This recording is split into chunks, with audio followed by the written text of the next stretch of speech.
Grape Nuts was one of the first American cereal brands. It claimed it could steady a man's nerves and clear his brain. It could keep you cool in the summer.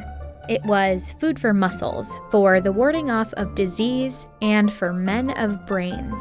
It was the most scientific brain and nerve food in existence. These ads might seem ancient, but in connecting breakfast cereal with health, they aren't so different from how breakfast has been sold to us ever since. Cheerios breakfast gives you the power protein. How do I stay so slim? I watch what I eat, like post grape nuts for breakfast. Data shows women who eat breakfast tend to weigh less than those who don't. The problem with a lot of these claims is they're not exactly true. But the idea of breakfast being good for health, especially weight loss, has persisted for over a century. So where does this myth come from? And what does this guy have to do with it? For children, there's pretty strong evidence that breakfast is a good idea. That's Julia Belluz, who reports on health for Vox. As an adult, one of the most common claims we hear about breakfast is that it really promotes weight loss. And that idea didn't come out of nowhere. There's a whole body of research that connects breakfast with weight loss. But the methods behind a lot of those studies don't always hold up. Like this one that found an association between eating breakfast and having a low body mass index. That might be true, but studies like this aren't actually testing what would happen if you were to change your breakfast behavior. The problem with those studies is that breakfast skippers and breakfast eaters are different people. So maybe the breakfast eaters earn more money and exercise more, and that explains why they weigh less than the breakfast skippers. Most of these studies also don't take into account a major factor: what we eat for breakfast. There's likely a big difference between eating a bowl of Fruity Pebbles or a bowl of steel-cut oats. There was even a study of studies that tried to answer the question, does our best research on breakfast prove that it helps with weight loss?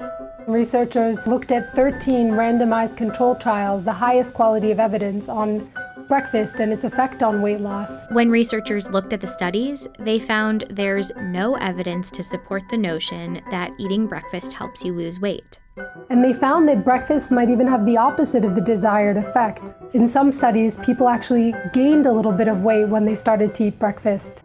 So if the available science doesn't actually support this idea, why do we still believe eating breakfast is a healthier way to live?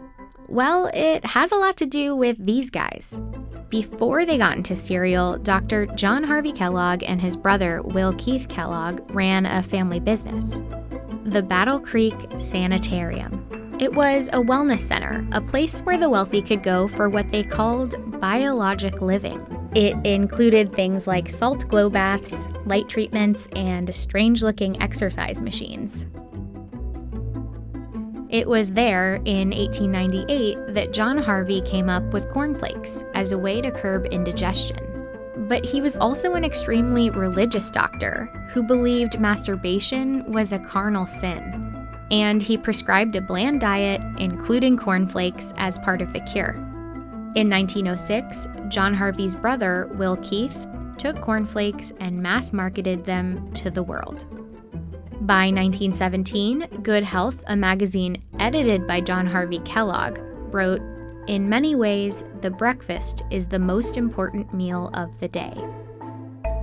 With claims like this, cereal makers solidified the idea of a healthy breakfast. It repairs and it sustains all body tissue. It's part of your good breakfast. And today, a lot of the science cited in cereal commercials has a similar source. Part of a good breakfast. Take a look at the small print on these studies. This one concludes breakfast skipping is not good for managing weight. It's funded by the Kellogg Company. And this one found breakfast skipping had other health costs, like high cholesterol. It's funded by another major breakfast maker, Quaker Oats.